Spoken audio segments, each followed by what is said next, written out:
I'm terrible. I'm really, really bad at soccer, at football. Like what is really, it? Just really like bad. you're I don't know. Uncoordinated? I don't know. I'm kind of all right at other things, but just soccer, I've just got. It's like kryptonite. Superman, I can't do it. It's like how do you defeat Craighead?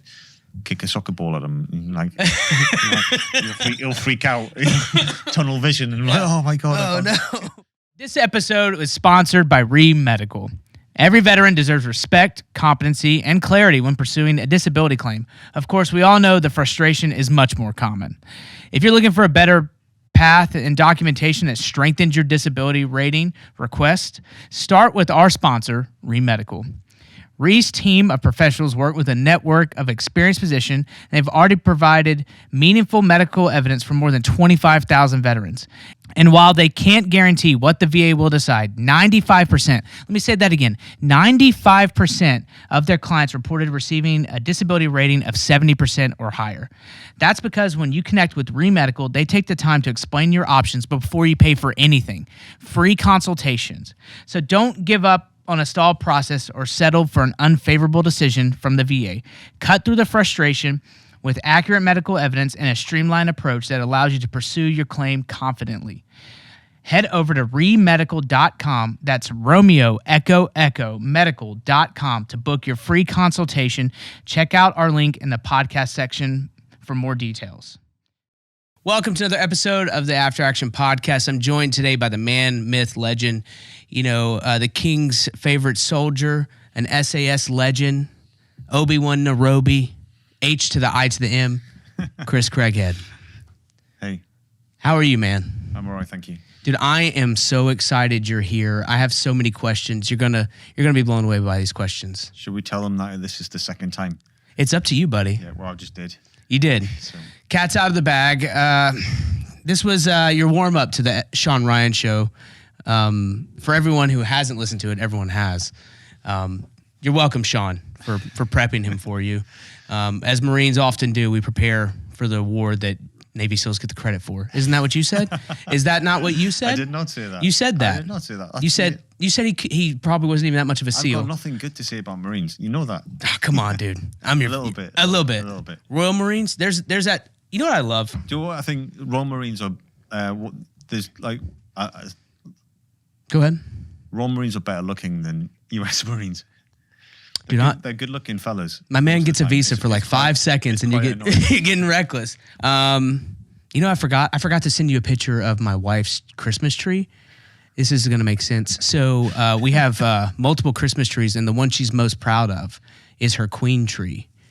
And I'm going to send you a picture of it. It's literally just everything British, and it's an homage to the motherland. And I remember when I told her, I was like, she knows we're friends, but I was going to sit down and I was like, he got knighted by the queen, and she's like, no. I didn't get knighted. You didn't get knighted? No, I thought you got knighted. You met her. I'm sorry. That was fake news. I mean, you met the queen, right? Yes, I met the queen. Yeah, and she was like, that was all the things I've done in my life. That was the coolest thing. That she's like, that was really cool. And so, I don't know. You continue to have like rain over my house and everything, but I'm really glad you're here. I know you're really glad too. You look handsome as ever.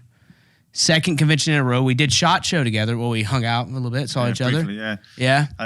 SHOT Show is pretty. It was good, and I'm not whinging, but it was. Yeah, I was getting pulled pillar to post on.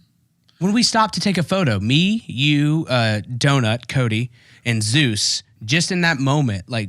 It was, hey, Chris, people were just yelling at us, and I was just like, please, just everyone stop. Just like, and then, we're all like, man, we probably shouldn't have stopped him right there. Because, like, you got a lot of cat calls. Yeah. A lot of, hey, and dudes just, like, coming up and. I mean, it's good, and like, I'm thankful for anyone who wants to support me. Yeah. And support my message, but yeah. So I'm thankful. It's hard. It was hard work at SHOT, but it's yeah. But yeah, I'm thankful for all the support that everyone who stops to chat, to take a photograph, to do whatever. It's always good. How would you describe SHOT Show? So I was thinking about this. It's a very unique experience, and you're at a different convention now. It's SCI, right? Yeah. Sierra, what is it? It's Safari Club International. Safari Club International. It's the big hunting convention, correct? It's here in Nashville. This will come out in several weeks, but I was trying to think of how to describe it to someone, but I wanted to start with how would you describe SHOT Show to someone who's never been? Or SHOT Show is like, I would say it's like Comic-Con, but with guns. That's good. That is good.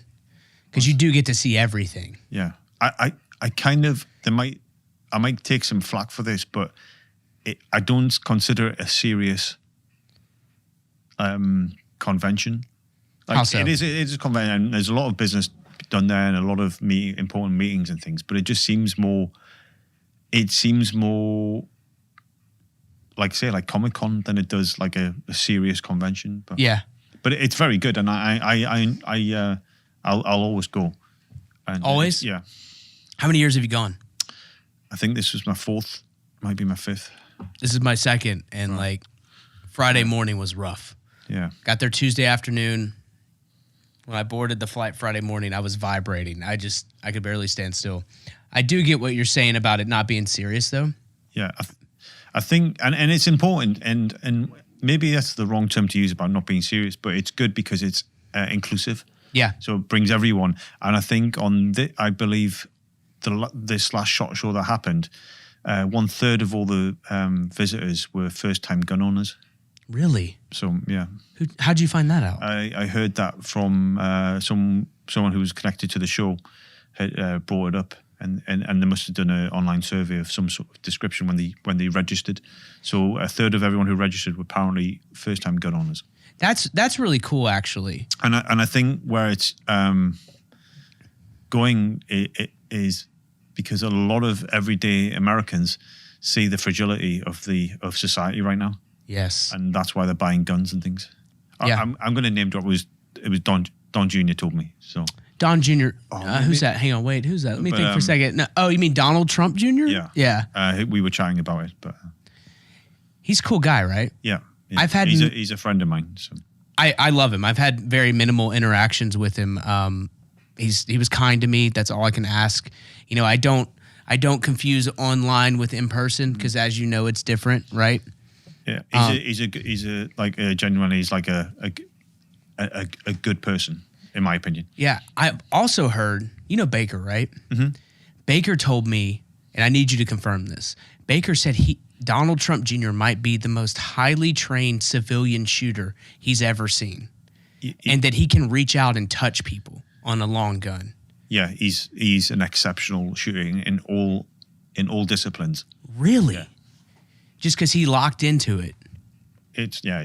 I mean, that's how I think it's how it works. I can't really speak too much of it. Yeah. Only because I don't know, but I know he's an exceptional shooter in all disciplines. That's awesome, actually. Like I've heard he obviously really loves the hunt. Yeah. And the outdoor life, as all of us do, right? I think what I enjoy most about outdoor life is the escape, right? Yeah. But Baker was like he has to be one of the best he's ever seen. Yeah. Like non-military professional on his own, taught himself shooting. Mm-hmm. I mean, I'm sure he had some instruction along the way, but it's really cool. But Eric is, I don't know Eric Trump, but from all accounts, Eric Trump is a really good shooter as well. Really, really good. So I like that. See, I like that. I like that they're not just they're not just doing the thing politicians do sometimes to try and gather votes and stuff. That this is something they really like. Does that make sense? Again, it's this thing where we're going a bit off course, and I hope he doesn't mind me saying this, but there's a lot of things that go on behind the scenes that, like, once again, unlike standard politicians, where they're doing it for clout, for the likes, for the things, you know, like Don Jr. does a lot behind the scenes, a lot of good things that no one ever hears about and no one ever sees. What you speak is that, and if you can speak towards it or not, it's fine. I heard he does a lot of stuff for like public land, preserving public land, and like a lot of conservation efforts. Because most people don't even know that hunting itself is one of the main revenue generators for animal conservation and putting back into public lands. I'm going to speak a lot about this in the future. Okay. About hunting and not so much my role in it, but you know what it does for the land, for the animals, for communities. It's quite an important thing, and a lot of people, everyday citizen, whatever country you live in, doesn't want to know, or just doesn't know. So maybe use my platform to get the message across to see what hunting's all about and the massive benefit it has. Yeah, I think we really need to get back to it and like not be afraid of it. It's been demonized a lot because people are like they don't understand that. Like the easiest analogy is like in Texas they have all these wild hogs, and if they don't get rid of them, they'll destroy everything, and they destroy like acres every day or something like that. Yeah, I mean even just little things like shooting deer, and they say, oh, we need to stop hunting, and then everyone thinks it's great until you're driving your car, and then every time you go out in your car, you hit a deer and damages your car, and then people will be saying, why is there so many deer running around? And you're like, that's because you're not hunting them anymore. Yeah, you stopped hunting them. You've got to control. Yeah. Is hunting big overseas, like in British culture? Yeah, it's still very popular. Yeah? I don't do it in UK though. Yeah, no. I mean, it's too complicated there. I mean, I'm a Texan now. You are a Texan now. Yeah. How does that feel? Like, what's it like? Are you excited? You're like, USA. Huh? USA. Yeah. USA. That a boy? Yeah. Doesn't it feel good? It does. I mean, I've got like I'm excited. And I'm actually, this is strange because I haven't lived here long, but I'm so glad I'm in Texas. Yeah. It makes me feel superior to everyone else in the country. You're going to, you're laughing in the background. Yeah. Right? No, well, he knows. Yeah. You're already dialed in. You're going to fit in just fine. Yeah. Yeah. Everyone at Texas is known for their humility. No, well, it's because last time you were here and just in town in general, you were waiting on your visa. Is that correct? Right? Yeah. The last time when I was in town, I was kind of hoping it would come. It was a long time coming, and then I got it, and then and now I'm a U.S. taxpayer and things.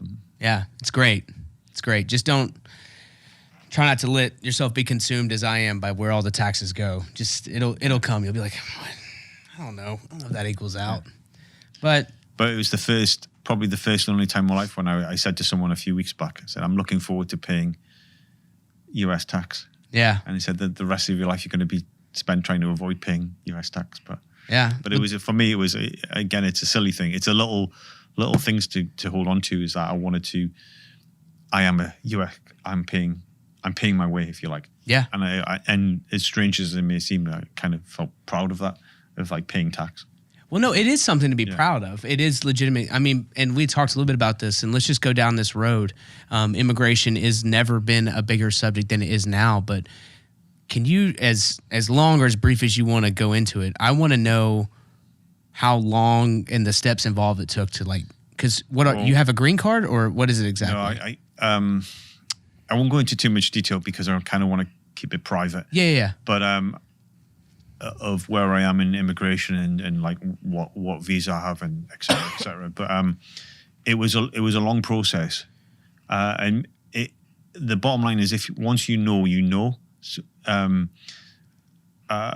but it was on and off for like 2 years. It took me by trial and error. Once I got hooked up with a really good legal company, they got it to me very quick. But it was all trial and error. The bottom line, what I've said to someone before, is most Americans acknowledge that we've got a border crisis. Yeah.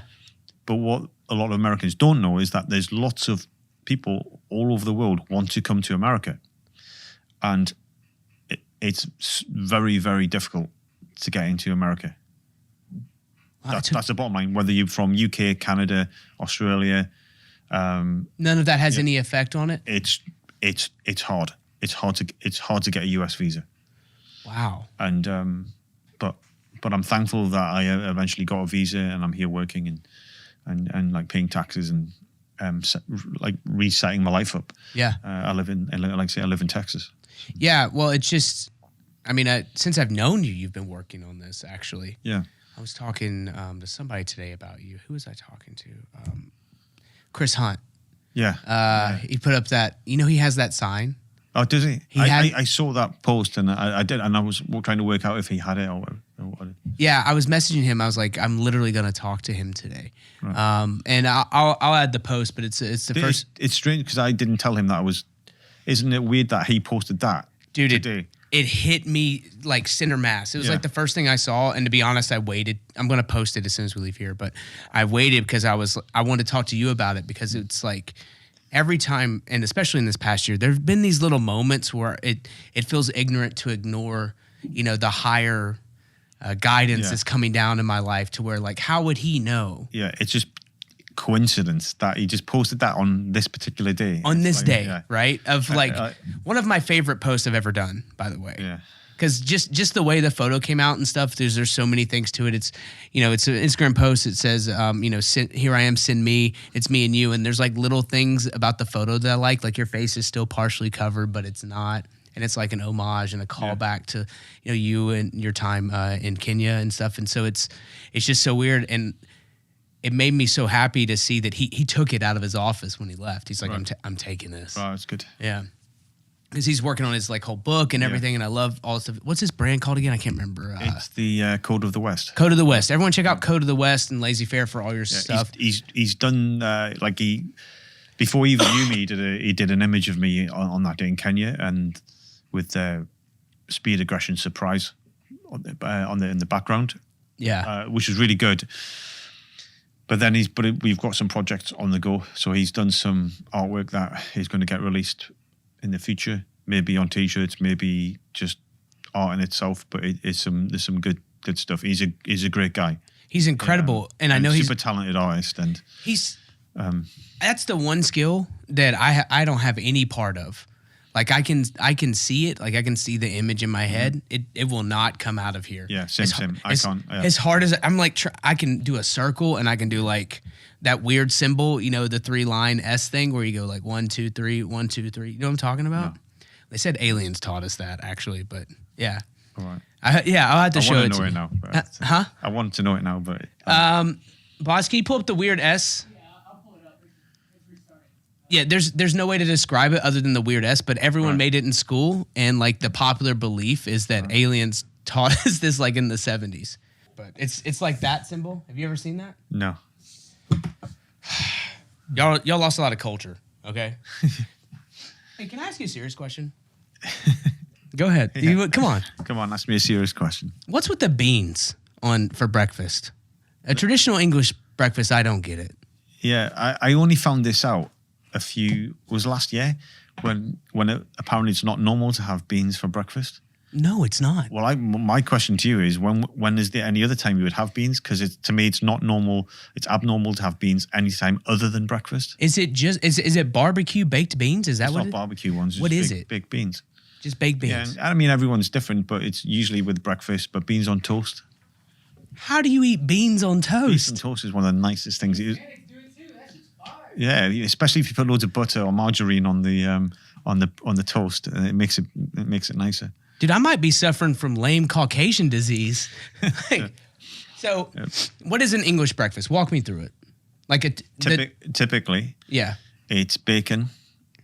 Was it pigs like bacon? Like I'm thinking like strips. It's not. I prefer American bacon. Okay, bacon strips, crunchy American bacon. Yeah, but it's not. It's like bacon. I don't know what you would call it actually, but it's bacon, sausages, eggs, and with black pudding. You have black pudding? No, walk me through it. Black pudding. I think it may be called black sauce. It's not called black sausage. It's called. What's it? I've heard it called something else in America. It's not black sausage. It is. What's it made out of? Blood sausage. Blood sausage? Yeah. That's what I would call it. Yeah. So y'all do eat that blood sausage? Yeah, black pudding. You call it.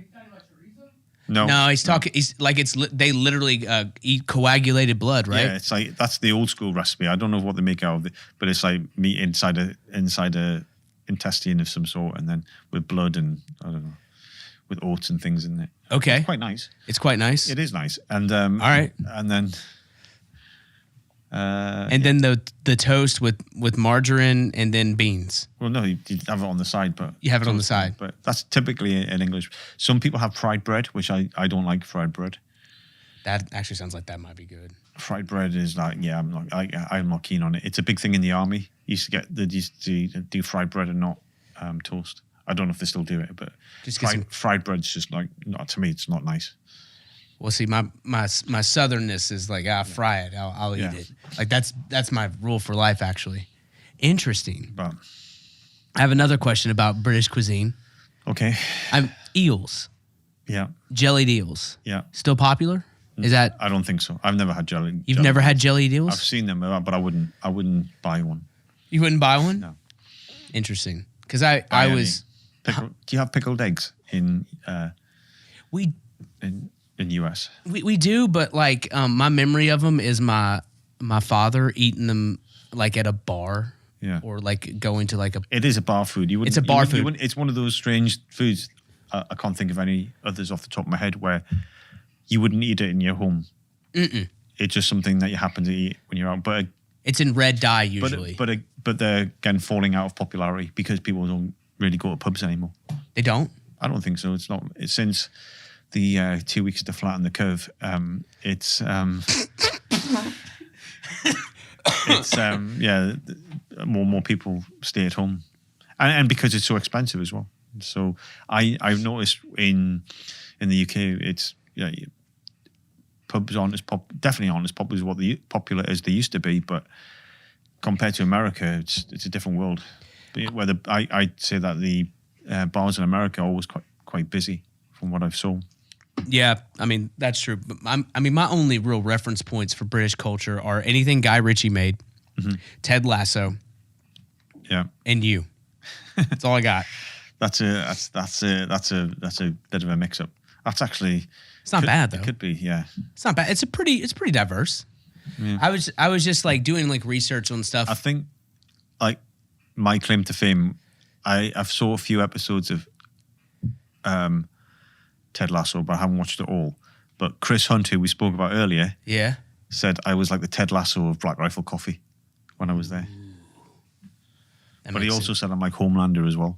So it's a mixture between Homelander and Ted Lasso. Yeah, you are pretty deadly. I don't know. Do you like The Boys? That's one of my favorite TV shows. I do. I was starting to go off it a little bit because I sensed it was getting a little bit too political and too much of a message it was trying to push. Yeah. But I might keep on. I'm sure I'm doing. I've spent the last however long we've been going. Rocking, like swinging in this chair. You look comfortable. Like you look a lot more relaxed than I know. And I don't want to harp on anything, but like at the time we spoke before, you had so much going on. Yeah. Because you were waiting to find out if you're gonna be able to move to America. Your book, which is The Wrong Wolf, which everyone can find on Amazon or not on Amazon. So not on Amazon anymore. If you haven't, we'll maybe talk about The Wrong Wolf later on. But if you haven't, and we'll repeat this later on, but if you haven't purchased a copy of The Wrong Wolf, do not buy it from Amazon or Barnes & Noble.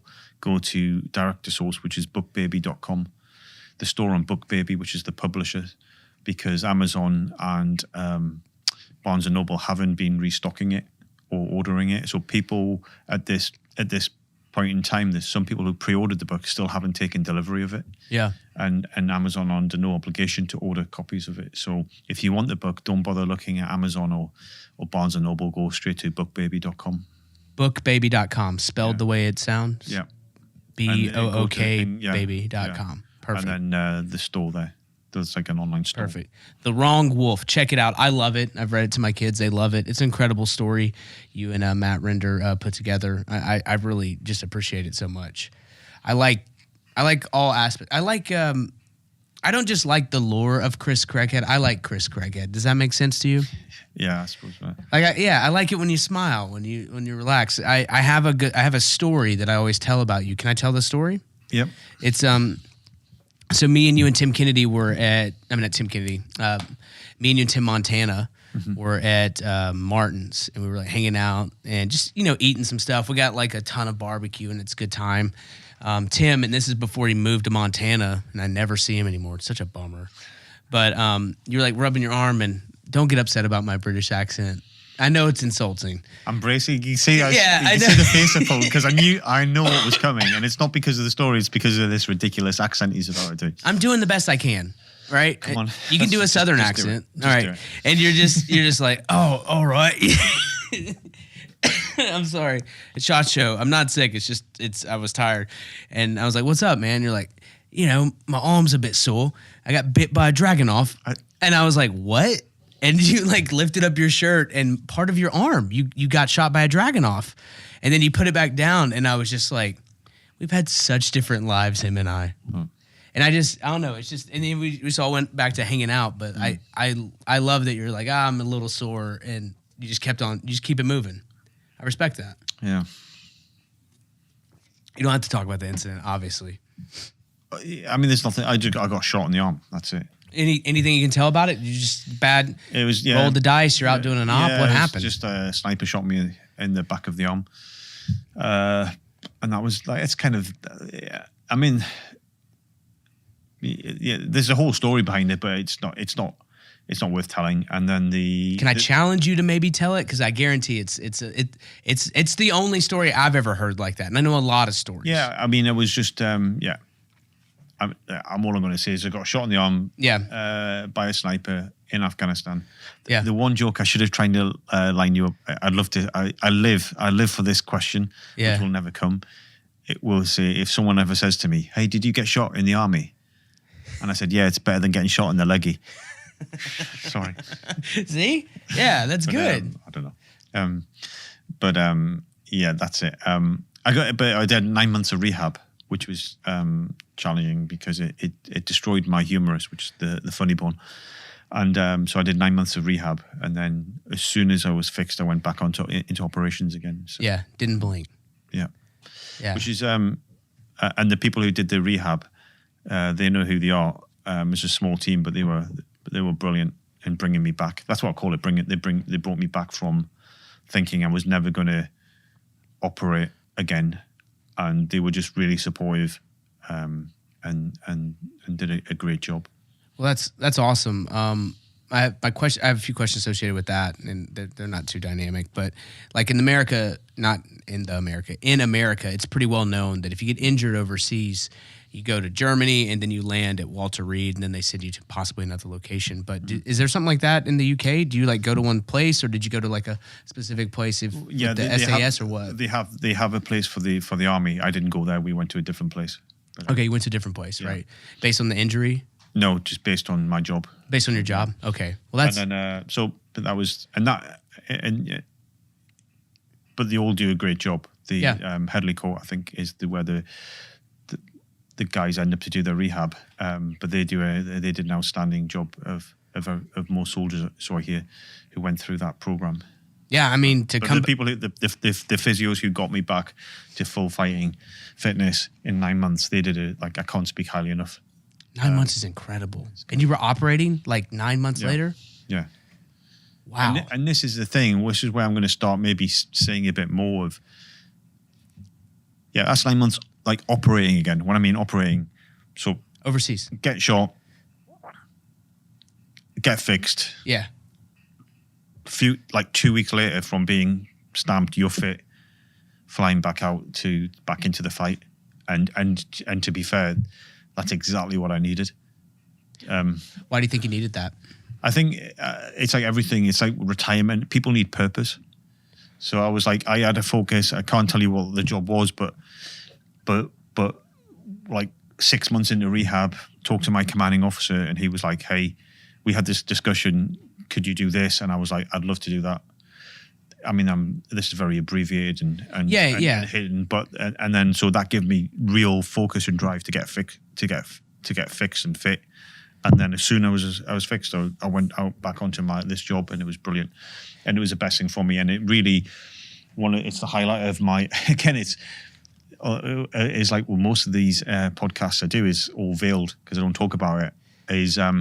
But that next phase after being injured to then going back out onto operations was possibly the highlight of my career. Just overcoming that goal. Overcoming that goal. Accomplishing a whole lot of things from being shot, getting fixed, and then deploying onto this next mission. Yeah. And it was really that all one package. It was really a high point in my life and career. Really, I'm really proud of it. So you're touching on some stuff that I really, really like. purpose, right? And it's one of the things I loved about my military career, and yours was much longer than mine, so you know better than most. And I don't think people know that, is that what I really appreciated about my time in service is, for the most part, it's pretty clear cut, right? You do this, you get that. That's your goal. That's your mission. And there is something that's really rewarding when you accomplish it. Yeah. And then when you don't have it after military service, it's a nightmare. It's an absolute nightmare, because you're like, what do I do? Where do I go? Yeah. I don't say rudderless or directionless, but like it's hard. Yeah. Because like, you know, you like get promoted, you go up to this rank, you do that, and then when you do that, like it's pretty, you know, and as you move farther up the ranks, there's less and less people, and you know, more people are fighting over the same job and stuff like that. But I think we don't value enough how incredible and fulfilling it is to have a task and to have a purpose, because without it, it's hard. You know what I'm saying?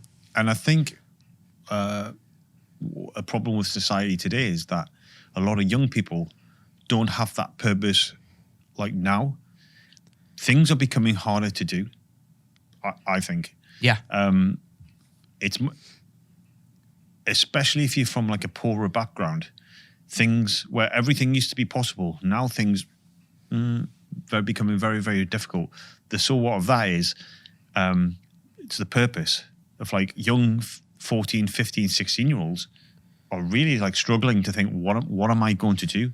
What am I going to do in life what's going to fulfill me? And I think that's a big problem. And it's a problem, and it's actually quite saddening, because it's. I was super fortunate to always want to be a soldier. Most people know that. So I had that. Like I always had that hook from as a young person to say, when I leave school, I'm going to join the army. Yeah. And it's kind of, unless I had a medical problem, it's a guarantee. Whereas if that's not your thing, like life's getting very limited, and especially so it's. I really feel for young people who are unsure what they want to do in life, and anyone who's young and listening who doesn't know what they want to do in life. I get it's tough, and the problem with it, and it's not going to make anyone feel better. But sometimes you might not find out what you're going to do in life until you're in your 50s, 60s, 70s. Who knows? But it might be when you're 18. It's just so. Just don't give up. Life's very strange. It can change. It can turn in a millisecond. But it's like right now, if in your life, no matter where you are, whether you're about to leave school, whether you're in the military and you're about to retire, whether you're stuck in some job that you hate or in some relationship that you hate, just remember that life changes so quickly, and it's not worth giving up on. No, it's not. And that's beautiful. I couldn't think of a better way to say it, so I dare not try. But I think one of the things that saddens me the most about military service that's changed in my lifetime and your lifetime is it used to be viewed, or I feel this way, maybe it's propaganda, who knows, but I feel that when we were younger, it was viewed as a rite of passage, a great adventure, like something you could do, especially when you come from, lower to working class homes and stuff. It changes your life. Yeah. Right? It changed my life. College wasn't an option. I wasn't going to see things that I saw. You grew up in I can't remember where'd you grow up? In Northern England. You grew up in Northern England in a state home. Is that what it's called? A council house. Yeah. So that's it's owned by the government. Yeah, like it's kind of state owned. Yeah. It's generally poorer areas. Yeah. Less opportunity. But like the military changed both of that. It changed that for both of us. Yeah, I think, and I've said this before, but it's about social mobility. It's unless you're a super talented athlete or sportsman, that the military is not the only way, but it's a set way of of getting out of where you were brought up. It's giving you that chance to escape there, because otherwise you could get stuck in that rut if you like. Yeah, and people. And that's what I. That's to me is a really positive thing about the military, and I think it's since we've had military, like as in human beings, it's been that case. It's that, and people don't really say this much. similar to what you were saying earlier about it's giving someone an opportunity to be somebody. And I don't want to sound arrogant about it, but it's I was born to a single mother, then I had a stepfather, but my physical build, which was like small, skinny, in a working class area, didn't apply myself well at school. Life was setting me up to fail. It was completely, the cards were stacked for me to be a failure in life. Yeah. Or not, a failure is maybe a strong word, but you had no advantages. To not do anything with my life, I should say. So failure is really, that's apologize for really using that, because that was a bad thing to say. But it didn't give me any like a something to look forward to. But the military changed all of that, and I kind of knew it would. I didn't think as deeply about it then, but yeah, the military really gives us that opportunity to do some remarkable things in life. Yeah, and it kind of breaks my heart that people don't understand that. I do think that it should be more of a message for recruitment. Yes, rather than like any political messaging or cultural messaging or anything or you can do this. It's like saying, I think a blunt message would be something like, join the Marines and serve your country. That is it. That's a strong recruitment message, in my opinion. Yeah. Rather than trying to spin some sort of tale about, again,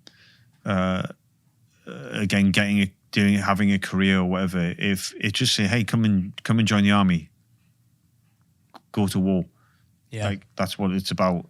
Like that in itself, and then because the like, again, I'm gonna sound like a commercial, but then the adventure awaits is you join the Marines or the Army or the Air Force, and then you write your own adventure potentially. Yeah. So it's there, and if you want to get a career like it says on the commercial, you can do that. If you want to be a hero, you can probably do that too.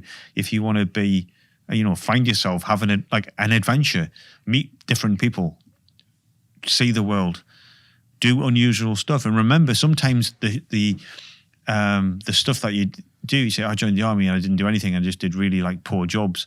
But that in itself is an adventure. It's part of the shaping you as a human being. And then you leave and then you become, and then you do whatever else. You do 5 years in the military and leave, and you carry on in life. But you did those 5 years. Yeah, I don't think people like to stack service against each other's and I did this, I did that, they did this. And they always miss, like you're saying, the great adventure. Like, it really is incredible. I think people forget that, they're like, oh, I know people who did other stuff, but we're still 1% of the population. That's such a small amount of people that have served, and even less that have deployed and done combat operations, as it breaks down in that number. Yeah. And I've just caught myself very recently because my daughters, one's in middle school, one's in high school. And I'm just like, dude, there was I wouldn't be able to be in the position I am or have the things that we have as a family or the opportunities available to us without the military. It was, a much, much harder life was ahead of me.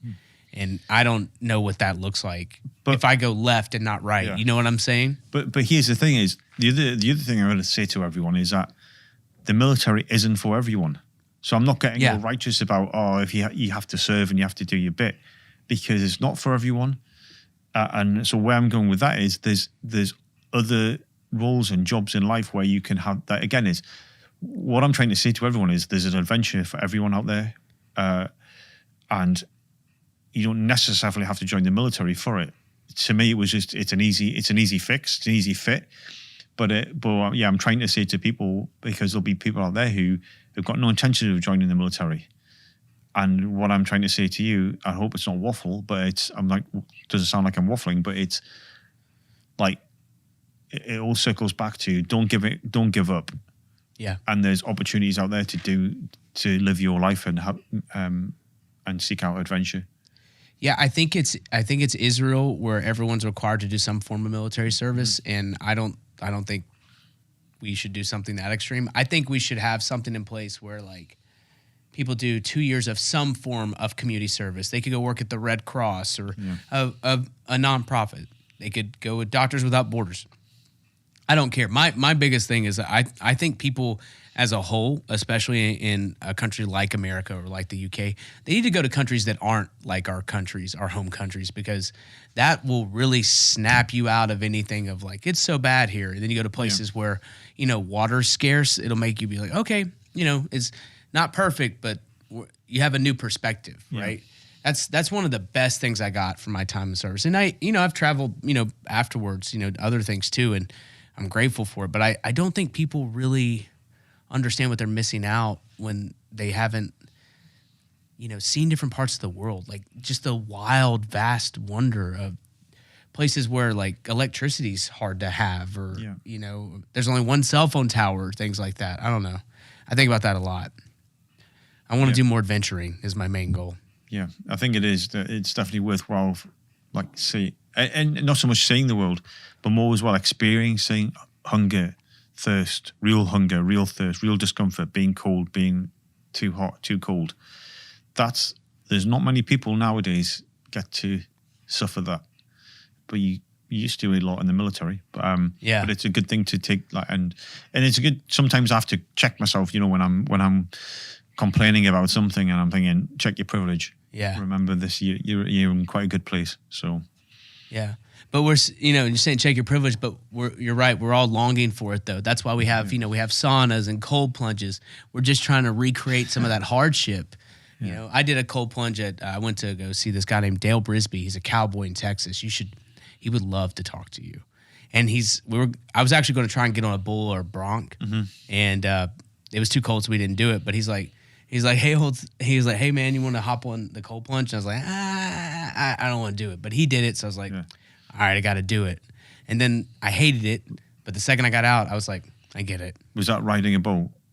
Cold plunge? No, not the cold, but that's what you were going to do there as well. No, we had talked about trying to get on a bull, and I'm still talking to him now about getting on a bull. Do you need any qualifications for that? Just have a guy who knows what he's doing. He's like a legit cowboy. I'd like to do that. Do you want to? We should set that up. Someone should like to watch me. I don't know if. I knew you would do it too. I just want to do it. Yeah, give me a helmet. That's why I said, is there any qualifications for it? Dale, I'm going to call you after this. And then he's going to say, I want to do something. No, so he's got this podcast. He invited me down. Yeah. He's incredible people. He's just a few hours outside of Texas. You said wear a helmet. Dallas. Outside of Dallas. What did you say? You said wear a helmet. They give you a helmet just because I don't want a helmet. I live in Texas. I want a cowboy hat. I do too. But I think to avoid any issues.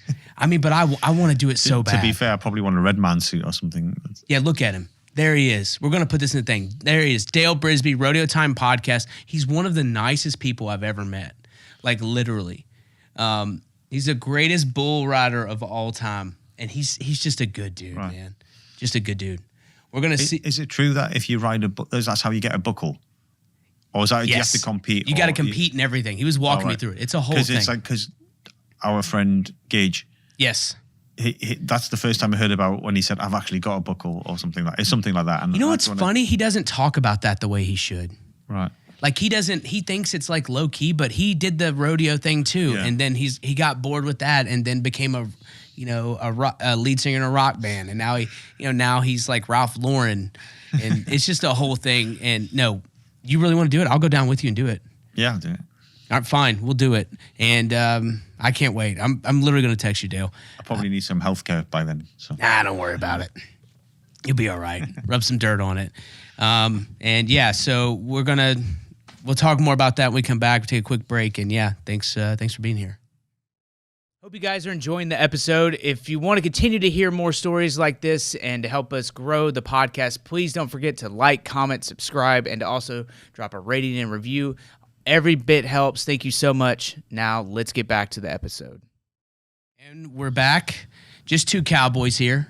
Two soon-to-be cowboys, two buckle holders. We're gonna do it. I was upset that we didn't. I wasn't upset. It was too cold, and it's a real working ranch down there. Yeah. And so he's like, "Come on back. I'll put you on an animal." And I'm like, "Deal." Like, if anything else, I'm just gonna try it just to try it. Yeah, I'm definitely up for that. I mean, he runs like a whole thing. His whole thing there is like he has these kids from all over the world. They like learn how to cowboy from him, Right. and they're like interns, and they like work the ranch. And then when they're not working the ranch, they work with like the merchandise company. It's genius, actually. But no, it's a good time. But like you said before, you grew up in northern England, right? Yeah. What was that like? Tell me a little bit about that. I know you've gone over this stuff a lot with Sean Ryan, and I don't want to truncate that, but I mean, I grew up in northern England. Yeah. I didn't really like my childhood. Yeah. And I just wanted to like get into the army as soon as possible. That was kind of it. I learned some I had some tough lessons, but through, call it abuse, bullying, just general violence, that I don't tolerate bullies at all, and it taught me to stand up for people who can't stand up for themselves, and to do the right thing, and to try and be a good person. Is that something that you developed on your own, or was pretty much? But the main driving character in my life is my grandmother. Yeah. And I always said I give thanks every day for her, for showing me the love when I needed it the most, and for making me the man who I am today. I attribute that to her every day. I always say that. I always give thanks for that.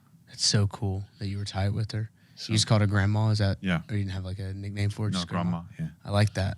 So Like that. Grandparents, there was a study I saw recently, and I can't remember exact stuff, but it showed that like kids that have grandparents in their lives, they have like all these like positive outcomes with like education, income, emotions, everything. Cause like they're so valued to a child and developing them. What's interesting, I haven't given much thought, but it could be the possibility of some grandparents are really good because they're probably correcting the mistakes that they made as parents.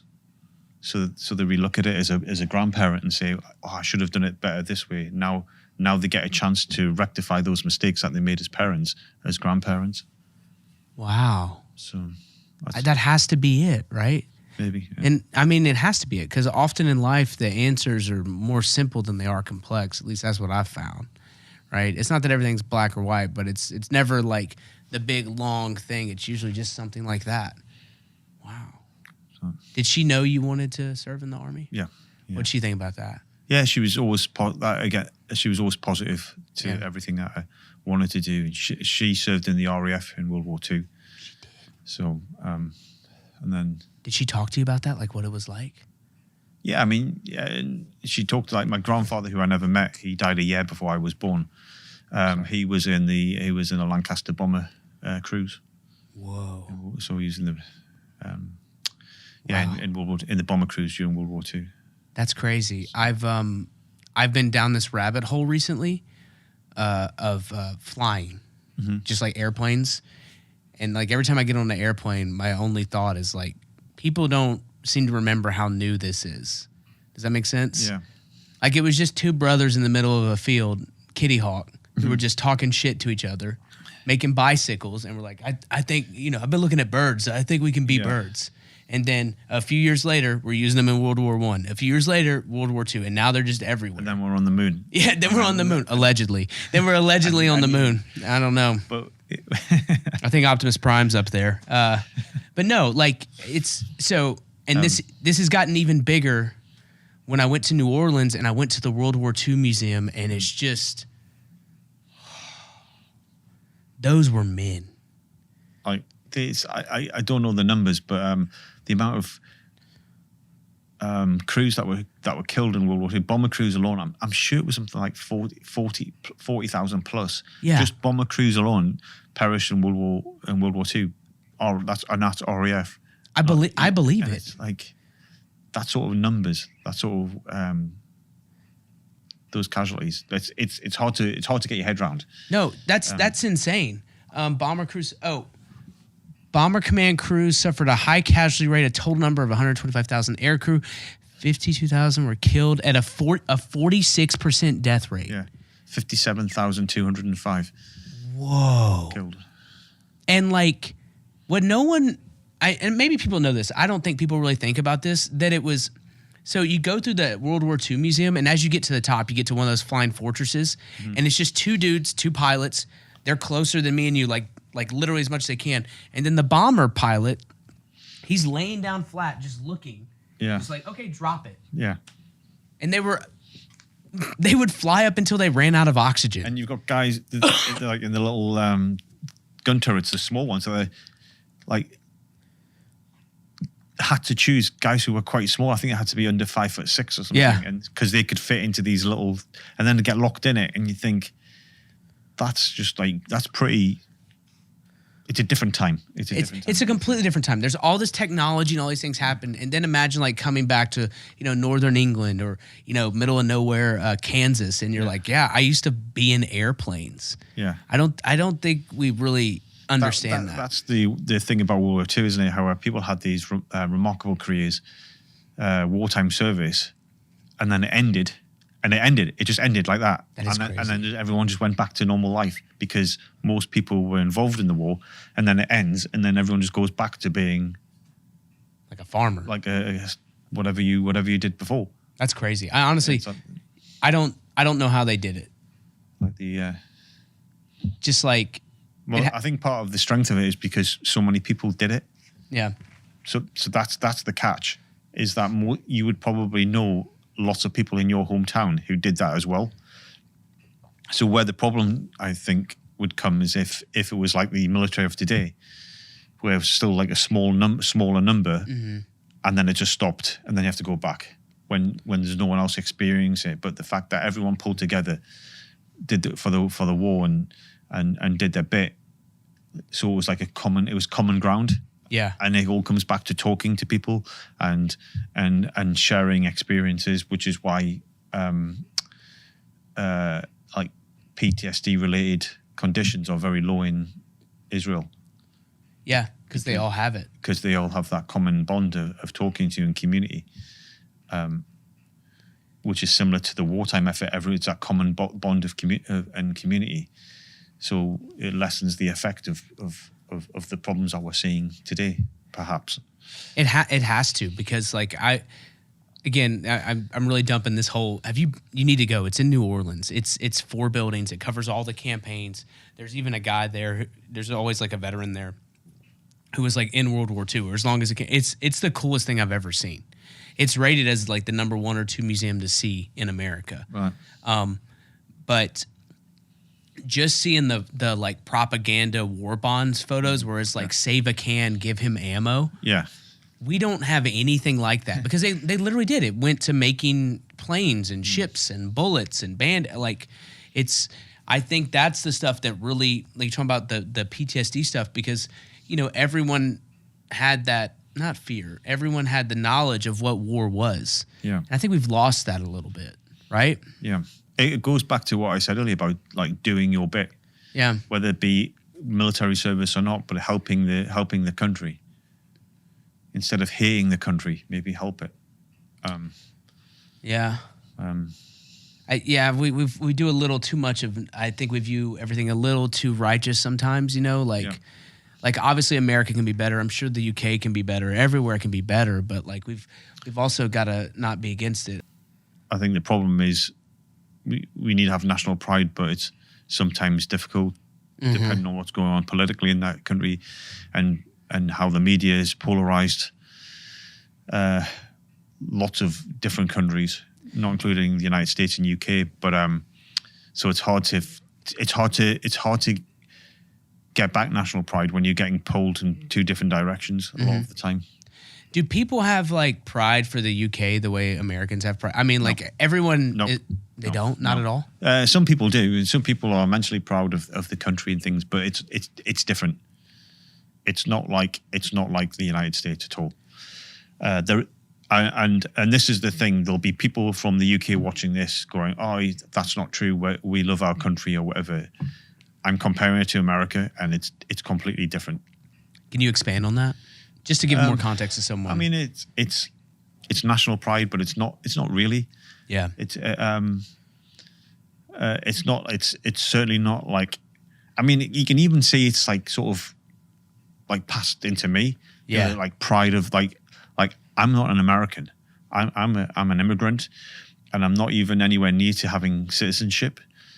But I kind of like proud to be in America, proud to be in Texas, and you can see that it's that mindset that perfuses into everyone else, and that's not there in UK. Going, oh yeah, I'm so proud to be British. I'm so you don't hear that a lot. You don't hear it, and certainly not half as much as you do in America. But again, they've got that thing. It just naturally flows through everyone about being proud to be part of America. Because I do think that one thing there's lots of things I like about America, but the one thing that stands out is that the way I frame it is America is the land of opportunity.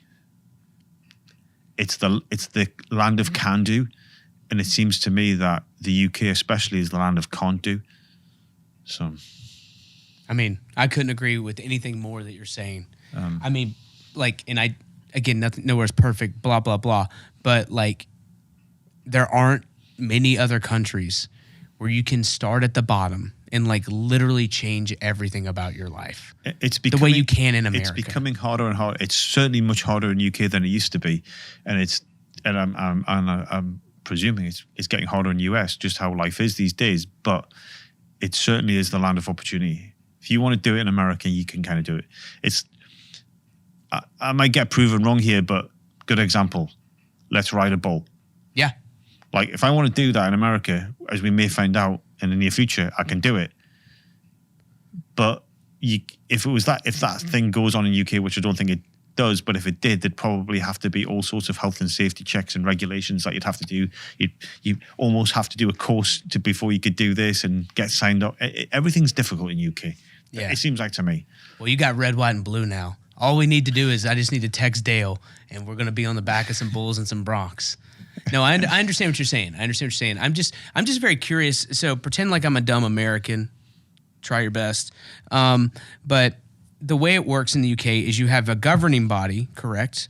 Like you have Parliament and the Prime Minister. Those are elected officials. Is that correct? Well, the current sitting Prime Minister isn't elected. Okay. So he wasn't even elected by his own party. But that's something. Again, I don't want to get into this politics. You're not getting into. I'm just trying to understand it. Yeah. So, and then to the laterally, this is how I understand it. You've got the royal family, right? Yeah. And my understanding is the royal family are kind of like ambassadors for the UK. Is that correct? That's one way you could put it, yeah. Like they're the goodwill of the people. I know they're like the wealthiest landowners in the country or in the world or something like that. Like obviously from their time of, like running stuff. But as far as like political influence and everything else, they don't really have any sway over that? No. They're just there to like do the goodwill of the people, correct? Kind of, that's one way of putting it. Okay. Glad to know my research has paid off. I've literally been looking into this because I'm just so fascinated by it. What is the general perception of the royal family in the UK? Is it like, yeah, that's cool? Yeah, it's not. I think it's cool, but America doesn't really have a royal family. Yeah. If we do, it's the Kardashians. Yeah. Yeah, I think I know some people are constantly talking about getting rid of the royal family if they could, but as far as I'm aware, the majority of the country would like to have a royal family. Yeah. From my perspective, they seem to get a lot more. It's kind of ironic. They get more support from the working class than they do from anywhere else. Interesting. Or certain elements of the working than they do from most of the. Some people are for them. Most people are for the royal family, and some people are against a royal family. Yeah, it's just, when I think about like all the stuff that's happened in the recent years with the royal family, is it the coronation of the king? Is that what it's called? Yeah. Right? Like the whole world was watching that, and America especially. Yeah.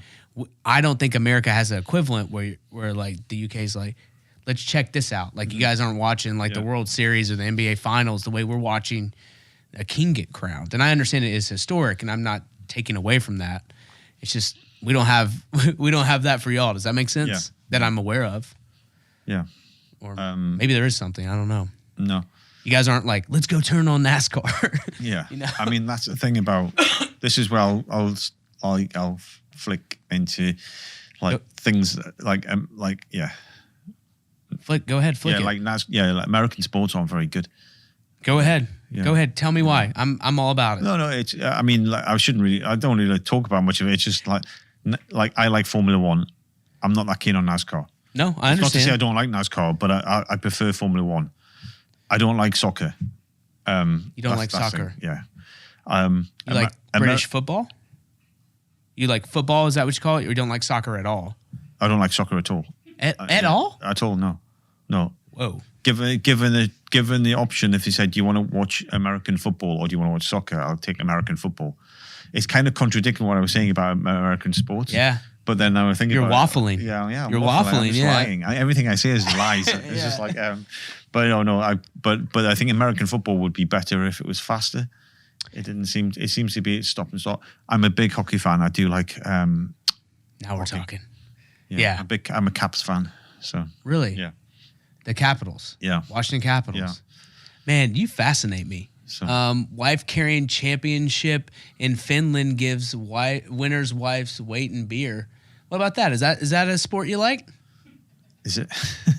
That seems like something you Wife like. carrying. Yeah. Apparently it's big in the UK. Apparently this is a big deal in the UK. The tags are competition, Finland, beer, alcohol, cool, unusual, and wife. So you're not big on NASCAR, but you do like football, which is something. I don't like football. American football. Excuse me. I prefer American football to soccer. So this is a real but question. I used to play a lot of rugby union when I was young, so I like rugby union. Of course you do. And I like hockey. Yeah, both of those are kind of like real. Let's go. I'm only here for the violence. There it is. This is the guy I love. I love this. So, because I've been curious, the NFL, as I'm sure you've seen, has been doing a huge push overseas. Huge push to try and get more games and acquire that market. Yeah. They're doing American football games in London, and allegedly it's going well. I mean, I don't know anyone who likes American football in UK. You don't? No. I don't know any. I mean, again, this is personal to me. I don't know anyone who likes American football in the UK or watches it in the UK. Clearly, there's people do watch it. Yeah. But I don't know anyone who does. And I should say, this is me. Like, you might have to twist this and edit. No. Is that although I said I'd prefer watch American football over soccer, that's not really a high bar because I absolutely hate soccer. So. Really? Yeah, so that means like watching American football still doesn't mean I'd enjoy it. It just means I'd rather watch it than UK football. Yeah. So you don't like soccer at all? No. Just never. Like. I think it's one of the things is if like I'm terrible. Like this is not something to be proud of, but I am probably the worst soccer player I've ever seen.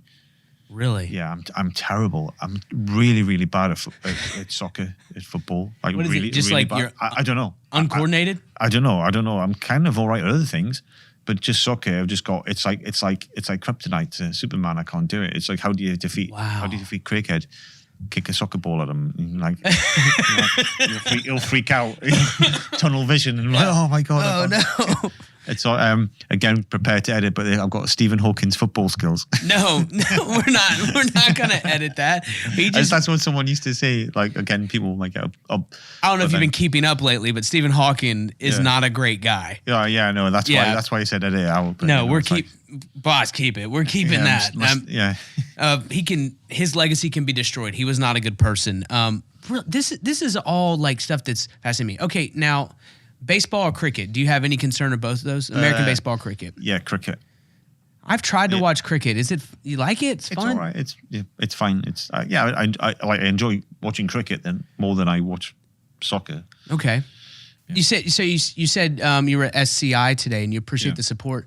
Like just when we were at SHOT Show, people have like a fervent they really appreciate you. Does that when you think about that? Yeah, like I said, it hasn't really sunk in, but it's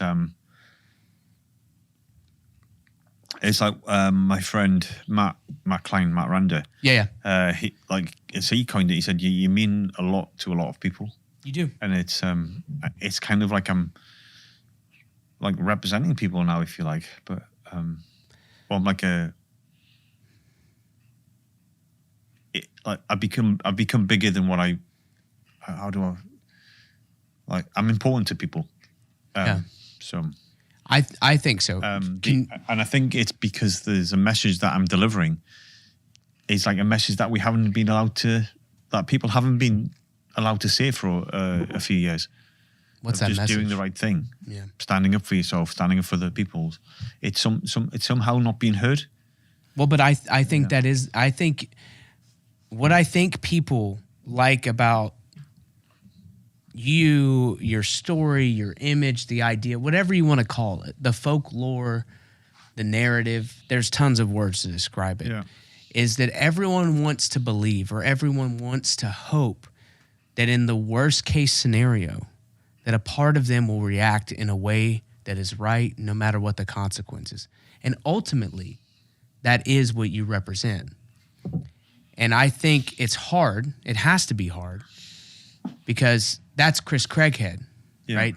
How do you be Chris Craighead? Because that is the most, stop me if I'm wrong, the most complex, dynamic moment of your life. You're just there doing a job in basically the shadows, backstage, whatever you want to call it. And then you like, it comes to a conclusion. You're like in a hotel afterwards and like, oh no, that's my face. Oh no, right? Yeah. Because like instantly everything's flipped instantly. Mm-hmm. And and just like I think it's it's got to be hard is what I'm saying. I think the whole Chris Craighead thing is there's a whole loads of reasons why it's a popular incident or story or law, whatever you want to say, because like you said, it's the one thing that, hey, it's firstly a reflection back to 1980s, 90s action movies, reluctant, the anti-hero going in, saves the day kind of story. So there's that. And it's like, again, like you said, it's having the qualities and doing the right actions at the right time, saving people, and that we all hope we could, like, everyone hopes they could do that when it comes to it. And then it I think it just gets better and better as time goes on, because as what I mean by that is when Chris Craighead, when you finally see Chris Craighead, he's not 6'5", like big sort of operator as fuck dude. He's like, hey, he's like, I'm 5'10", 174 pounds.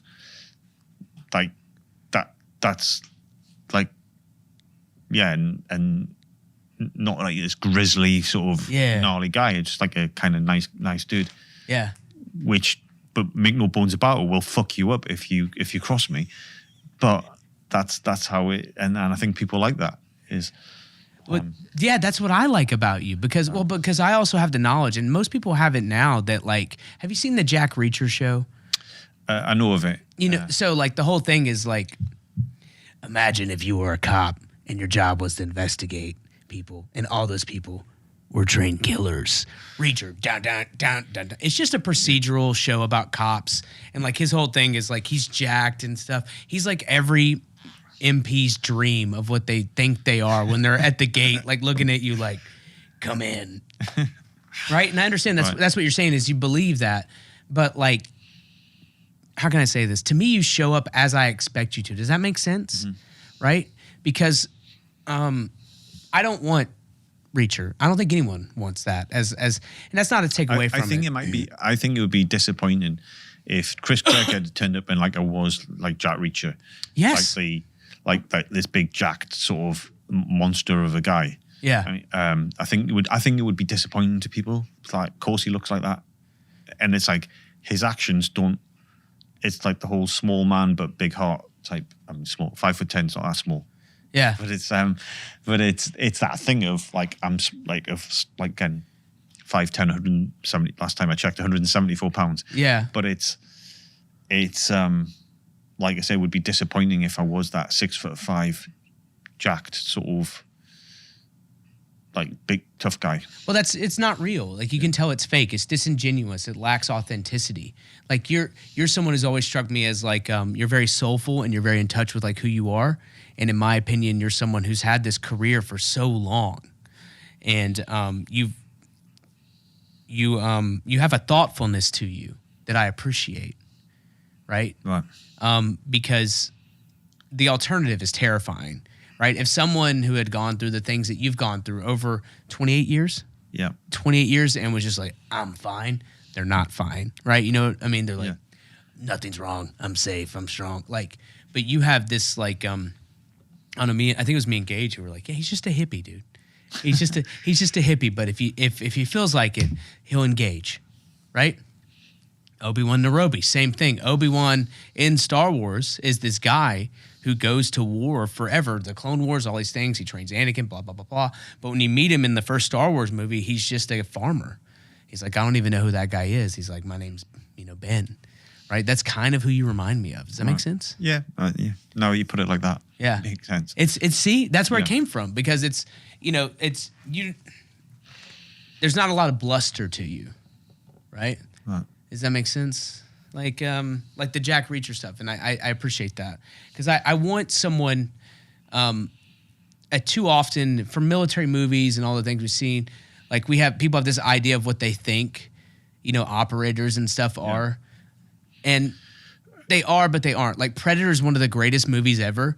Mm-hmm. I always say it's the first Avengers. You got Jesse Ventura, you got Carl Weathers, you got Arnold, and they're all jacked and tan, and you're bleeding. I ain't got time to bleed. It's a lot of that, but that's not reality. But it is you and your boys on an op being like, whatever. That's why I'm going to be like I'm going to throw some dirt. Is when you see some particular veterans that are in the public eye, who, in my opinion, probably haven't done as much as would like people to think that they've done. And that's why they're going, be the toughest guy in the room, be this, I'm badass, I'm like all that. You're saying you kind of stink of insecurity. Yeah. And like because what are they doing? They're basing their false career off what they're seeing in the movies. Yeah. They're saying, well, this is how I saw people in movies behave, being like you're saying with this bluster. Yeah. If that's how you call it. What you call it. I believe that's the right word. Yeah. And then, so that's what they're doing to make up for their like lack of experience, what I call like real experience. And a lot of the time with these guys is it's not what they've. Very few of them lie. It's what they don't say. And if you peel back, it's very easy to peel back the layers and all this big talk, and they're pretty shameful people, in my opinion. Mm-hmm. Yeah, because I don't feel like they're being honest to themselves or their service, and they're taking away from it. They keep on going on about, like, I mean, I talk a bit about being a badass, but not much, and I don't make it my thing. No, you don't. But because I don't have to. But they seem to overcompensate for something. What do you think that is? It's just because I mean the way I'm going to say this is because they're frauds. That's it. Yeah. Pure and simple. Yeah. Just because you've served in the military doesn't make you a hero. Doesn't make you special forces guy number one. Yeah, people. Yeah, you've. There's people served and there's people who have served, and there's a difference. And there's some people who are making a lot of money through unsuspecting people who buy into their lies, and they make a lot of noise with no substance, in my opinion. I mean, and there's probably a lot of people who know exactly who I'm talking about. But, and there's some that won't, because, oh, I wonder who, and they'll put 2 and 2 together, get 5, but, it's not my fight. They're no threat to me. But it just does make me, I mean, it's like in every walk of life, really, there's people who with a lot of big talk.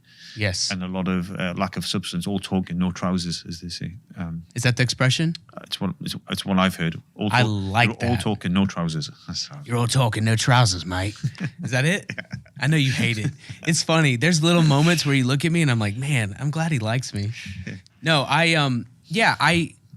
we're going to have to expand on this, and we're going to take a break in a little bit, but like my problem is when people do that, when they do that thing where they're, and I get it, there's online, there's in person, they're all different, and you know that too. But I think what you're hinting at, or is something I've always talked about, is when we're all like, all right, like trying to be like big and bad and stuff, that persona, that facade, that mask, it's one of the things that I feel is directly attributing to all of us taking our lives. Because we're trying to be tough all the time. We're trying to say how cool and badass and all these things we are, that we don't ever talk about. Like sometimes when you're not feeling good or like you need to reach out to someone, because that would break the facade, right? Maybe, but I don't think that's why people. I think I think it's one of the attributing factors, not something like, it's just that it's a slow path of like, we're not, I always say if we can't be honest about our military service or the things we've done, then we're never going to be honest about when it's time to get help. Yeah. And I think there's no, I'm not sure there's any connection with like trying to be tough and not getting help. Yeah. I think there's a whole load of like other reasons. And like I was open a few months ago, I did that.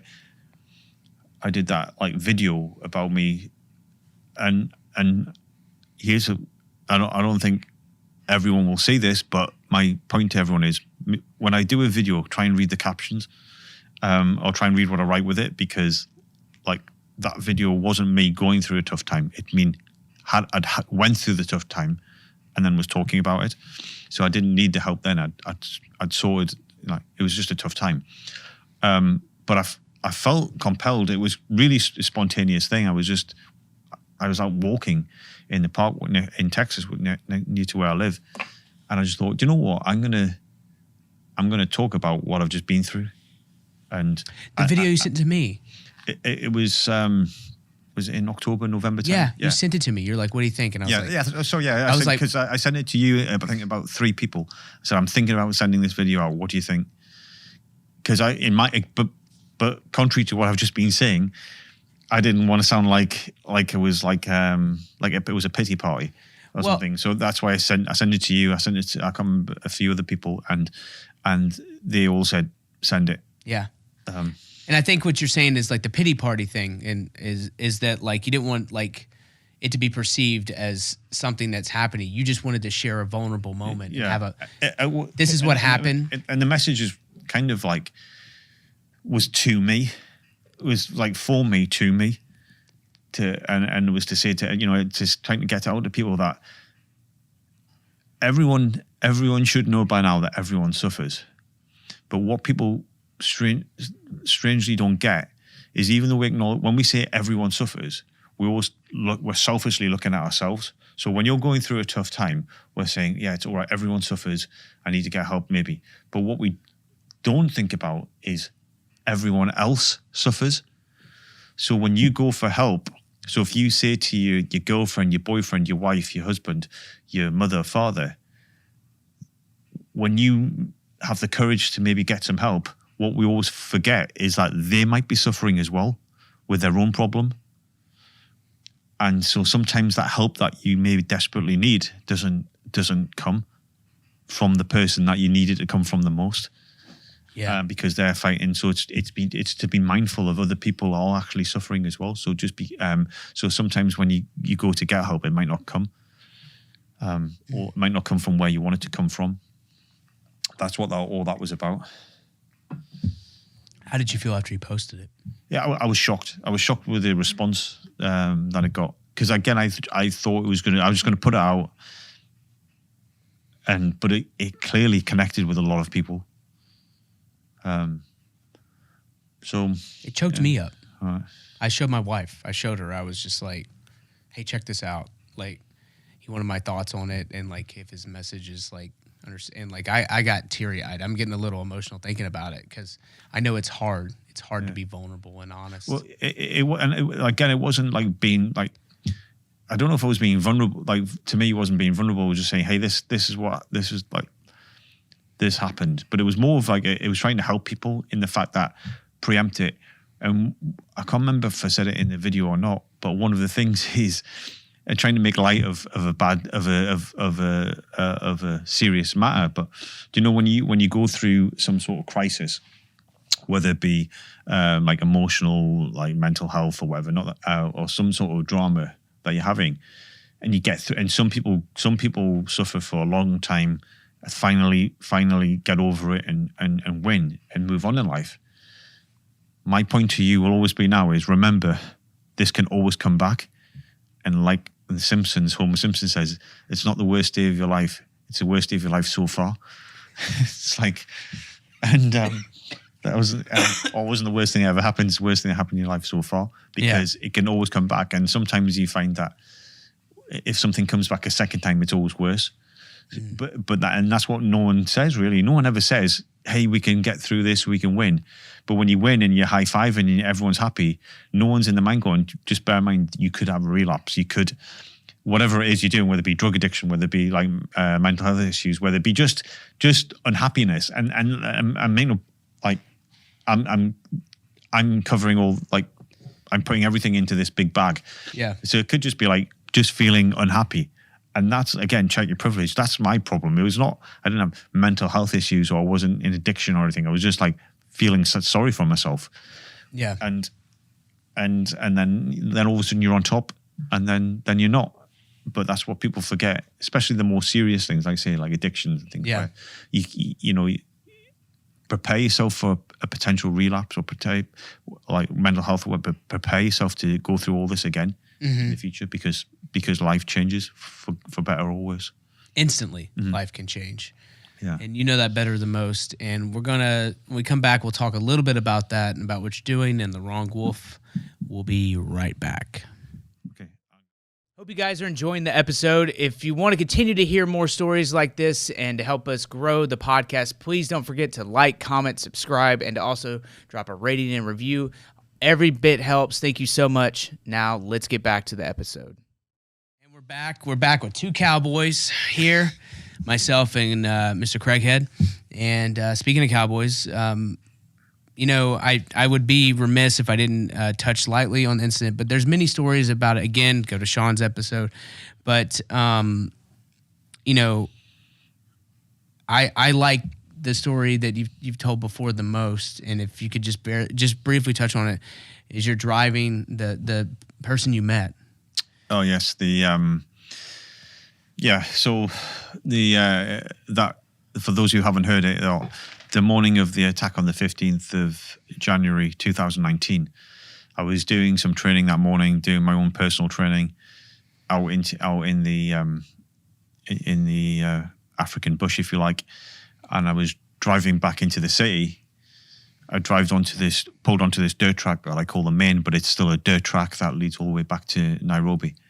And as I pull onto the lane, I'm kind of shocked because I see this guy wearing he's a short black guy wearing a smart suit with immaculately polished shoes, which is odd because the only really people you see on this track are either occasionally workmen working on the Chinese railway or Maasai tribesmen.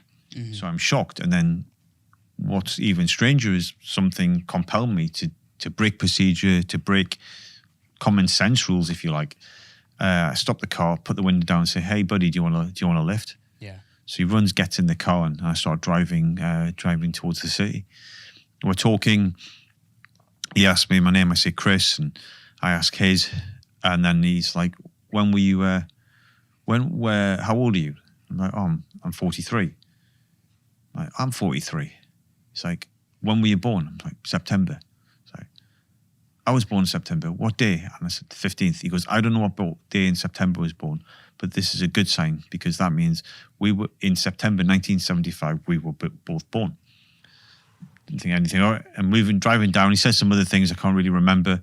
He then reaches into his pocket and pulls out this dagger, if you like. I should add that at that time I felt complete chill, didn't feel uneasy. Even when he pulls out this dagger, which was odd because I had a double-tipped dagger, I didn't like worry. I just smiled and just like joked and said, "You're not going to try and kill me with that, are you?" And he goes, No. He goes, I carry this in case I come across any demons or evil spirits along the road. And then he chuckles when it comes in handy and then puts it away. And you felt nothing, not a single bit of fear. Complete chill. And then I'm driving and I said, "Oh, judging by how you're dressed, I take it you're going into the city." He's like, No, please drop me off at the first village we come to. So we were driving along. It's an African village. Yeah. I said, "This village?" Is like, "Yes, yeah, this is fine." So I bring the car to a stop. As he opens the door, his foot steps out and hits the ground. Something changes. his face changes. And when I say his face changes, it's similar to like if I was like upset you now, you know, like you'd get all serious looking, like if someone insulted you. So it was like, and it's like Chris, and then his voice changed, and his voice, the way to describe it was quiet but deafening. I could feel it through my whole body when he went Chris, and it was like, but quietly, but like as if it filled the air. Chris, may God bless you many times this day. And then his face, and then snapped out of it, and he's like, "Oh, thank you, thank you, thank you." And was it a different voice, like a whole different? It was like kind of different. It was like I said, it was so it went from normal pitch, normal human sounding to then Chris, and like how I described it before is very quiet but deafening at the same time, and I could feel it through my whole body. And it's like, Chris, may God bless you many times this day. And then from that moment on, the clock was ticking. This was the countdown had started, in my opinion. And as I drove off, I looked in the mirror and I couldn't see him. Well, after I got about 100 yards, 150 yards. 30 hours later, after the most remarkable day of my life, I definitely came to think about it. And even when I was in the compound still, in the 14 Riverside Drive, when I was walking out, I remembered what he was saying. I know exactly where I was on that walking up when I remembered, like, may God bless you many times this day. When I was walking up back to my car, I was like, I remember exactly where I was when I thought that's when it hit me hard on the 16th of January. What do you think he was? What was it? Again, it's a theory. Like, one thing I do know that he was delivering, whatever it was delivering a message from God. And was he a real human being? Possibly, but was he an actual like an angel? Unlikely. As a physical thing, but it's like, you know, we talk about possessions. Yes. Or was it his destiny just to be on that road at that time to deliver that message to me? Kind of yes. I mean, it's hard not to think anything else. I mean, it has to be. There's all these stories of like divine intervention of these things that I often think about. I mean, like, and the thing I should add is like from that point onwards, every single thing, every second counted. It wasn't just, oh, well, I happened to be at the right place, right time.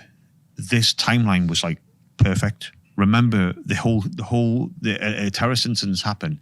The whole of Kenya or the whole of Nairobi is coming to a standstill. Yes. So 1 second left or right of that doesn't work. It's like perfect. Everything has to be perfect from that moment onwards.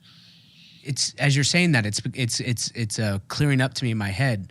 Like, if you don't pick him up and he gets in the car, the timetables are different. You're right. Well, yeah, because maybe you're not there in time, or maybe they're too early, or you're in the wrong spot. What's even like after that? So this is the day. I then go and get my hair cut. So I get my hair cut. Yeah. I finish my haircut, then go for lunch. Yeah. I had Moroccan beef. Yeah. With a cocktail. So I have a cheeky cocktail at lunch before. Yeah. And then. What'd you have? Do you remember? A dawa. What's it? Oh, like a whiskey? No, dawa. Dawa is the national drink of Kenya. Really? It's like vodka or vodka with like honey and lemon. Oh, you really are a special forces guy. And dawa is Swahili for medicine. So that's what they call it? Yeah. That's awesome. And you're just going about your day. But then I get home, have a shower, and when I step out the shower, so even if like left or right of that, if I'd been in and then I get out of the shower, put my jeans on, put a shirt on, then the phone rings, then it's all on. So yeah, that's the time starts. Yeah. I mean, so about the story, the things that I love so much about that story in particular, and the whole incident is truly incredible. And you are one of the bravest, most selfless men I've ever met. And please know that, and I want that to be said. And I have the utmost respect and love for you. But the story, the parts that really stick with me are that you're someone who's been in danger for 20 plus years, your entire adult life. Mm-hmm. And you pick up a stranger because you feel the urge, like there's a compelling thing in you that says, this is fine. And then he's in the car with you and he pulls out a knife. You're like, this is fine. And like those are the things where like there's something there. There was a reason all that happened. Yeah. And then you found out shortly, but like what put him there is what I think about, right? Mm-hmm. Have you had anything like that happen before or after? Any type of like? I mean, there are some incidents even with throughout that day that I was like, yeah. When I tell people, it's like, this is not a movie. This is not. I haven't made this up. This actually happened, and then people are like, but, and throughout it's just lots of weird. The story in particular of Kenya, that incident in Kenya, is surrounded by strange coincidences, both before the incident and even to this day, when you meet people and go, and you're like, wow, that's a bit weird. Yeah. And there's things, how like meeting people and like coincidences that happened. For example, here's something that people might not know, is that incident happens. Yes. I fly back to UK, get my hearing checked because my ears took a bit of a kicking. Oh, okay. About to get on a flight back out there, and I'm looking on Netflix, Amazon Prime, something like that. Yeah. And for some reason, I decided to watch Sully. So Sully's the movie, the Clint Eastwood movie about the pilot who did the Hudson River landing. So just like, I'm going to watch this. I haven't seen this movie. So I'm watching it. And then as I'm watching it, after he lands in Hudson, there's whenever, I know it's the movie, but it's what people like, the way people are talking to him. Mm-hmm. I'm like that. That's how everyone's been talking to me this week. Because he was like a remarkable pilot who'd had a remarkable career. Yeah. And everything had lined him up to do that, because you could argue that if that had been any other pilot, he would not have done what Sully did and landed in the Hudson and saving everyone's life. But everyone was saying, all the praise he was getting, I'm saying, that sounds exactly what everyone's saying to me. Yeah. So I Googled the incident after the movie, and it happened on the 15th of January, 2009, 10 years to the day. And I went, well, that's a bit strange. That's one word for it. So I buy his book, and shamelessly I can't remember the title of the book, but it's definitely worth reading. It's a really good book. And at the end, it's got is on the annex. It's got like the flight log, the voice recording. And this is when it gets a bit stranger is when they take off from the airport in New York and they have the bird strike. Yeah. At 15:27, I believe. It's 15:27 when they have bird strike on the 15th of January 2009, and then they go into all the actions. The suicide detonation on the 15th of January in Kenya was at 15:27 as well. No way. So it's exactly the same time, 10 years to the difference. So it's dude, I've got chills. Yeah, strange coincidences.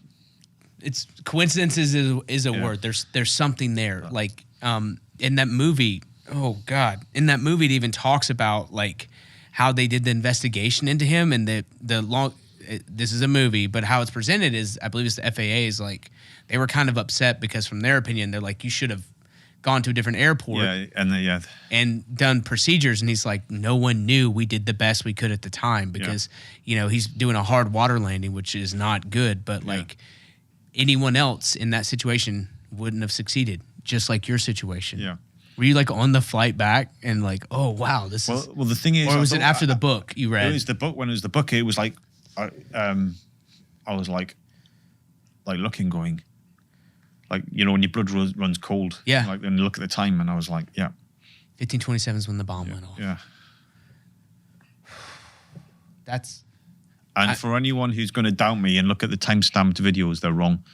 Yeah. So they're incorrect, inconsistent. That's based off. So that times is based off phone like people's messaging and things, rather than if you look at the video where you see a suicide detonation go off. Yeah. The time will be. I think it's different, but that time is incorrect. So here's how I feel about that. You were there. You're here. End of discussion. Yeah. You know what I'm saying? Yeah. Which is a thing we have too much of in our culture. We used to not question anything. This is globally. We used to not question anything at all. Now we question everything to a fault. And like, we need to get back to that happy medium of like, okay, I'll listen to your story or I'll listen to this article or news or event, whatever it is, and then just have an open mind. To, everyone wants to prove someone wrong. Why is that? Chris Craighead said it was 15:27. I looked at the video recording, he's wrong. It's 15:47, it says on there, or whatever time it says. And that, it's weird, isn't it, how everyone wants to catch them out. Oh, he said this. Yeah. Or even if they might listen back to the Sean Ryan podcast and say, oh, he said this on that podcast and it's slightly different on this one. And I know it's not different at all, but I might have said the wrong word, like I said, but but people want to point it. It's strange that people want to point it out. How inaccurate or incorrect you might have been, even if it's just an honest mistake. I don't get it, and it's something. It's something that people, they really want to catch people doing stuff. Like there's this video from my second deployment, and it's a very famous video. There's this guy's name's Gunnery Sergeant Brian Walgren. He gives this speech on February 13th, 2010, before we launched into Marja. It's called the John Glenn speech. He didn't know anybody was recording and all this other stuff. And I'm there. You see my head, my goofy ass head at one point. I'm just like, like I'm walking by. But every time I post it or whatever, there's a sea of people who dispute whether or not I was there, the people I know were there, and all this other stuff. And you can like literally Google it. You can literally like type in my name and his date again. February 13th, 2010. Mm-hmm. In Marja, Afghanistan. So we were getting ready. I was in rehab then. So. Were you really? Yeah, that's when I was in rehab. Yeah, no, it was the big surge down in South Helmand, and so he was known for giving these like real big like battle rally speeches, and he was very animated. He drinks Red Bulls every day, smokes Marlboro Reds, and he's just a dude, He even like took stuff out of his shipping container just to make room for Red Bulls and cigarettes. Like a real infantry guy. Yeah. Right? And you get that. You've seen that your whole career because you're an SAS, you're a Special Air Service soldier. Is that how you say it? I want to get this right. I'm dead serious. So the SAS is Special Air Service. Special Air Service, and you're a British soldier. Yeah, retired. Yeah. Retired British soldier. Yes. Yeah. Because I want to make sure I say it right because I don't want to say officer or anything. Because it's important and your career is important and these things you've been able to do. And so the incident happens again. There's all this stuff associated with it. You've had a book or whatever, and like you're not able to tell the story. But that's not a story that I like to talk about. And I think this is so I wrote a book called One Man In, which is about. It's not about my SS career. It's about that incident. Yeah.